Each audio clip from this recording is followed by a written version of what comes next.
les bureaux de Jean-Luc Mélenchon. Le patron de la France Insoumise a même choisi de filmer la scène et de la diffuser en temps réel sur les réseaux sociaux.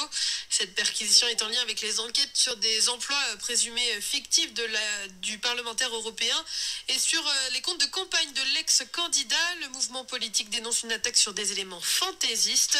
Du côté des militants, c'est plutôt l'incompréhension. Thierry est un militant de la France Insoumise dans le Cantal.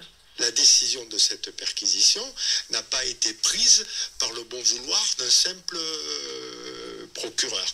Donc le timing, pour parler anglais, la décision de la faire aujourd'hui, qui correspond à un pseudo-remaniement, est-ce qu'il n'y a pas une utilisation en même temps médiatique d'actions de police ou de justice, hein, et action en plus qui a été menée, qui est menée suite à des éléments qui quand même interpellent. Il y a une forme d'inquiétude, une dérive quand même de l'utilisation des forces de l'État. Quand, comment, voilà. À minima, n'importe quel citoyen devrait s'interroger là-dessus.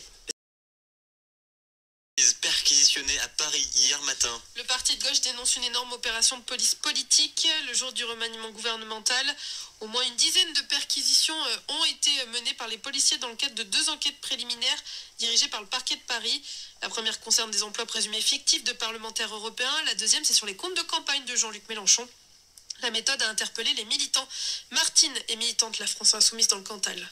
Monsieur Sarkozy a été mis en garde à vue et a eu le droit d'aller prendre une douche chez lui.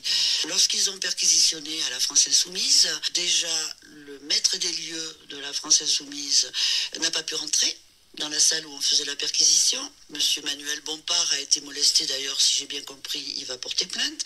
17 élus qui sont plus ou moins molestés, qui peut-être qu'ils n'avaient pas à rentrer, mais enfin, au moins, en tous les cas, le maître des lieux aurait dû pouvoir rentrer. Et pour finir, on ne leur a pas remis le PV de perquisition, ce qui est quand même plutôt surprenant. Voilà.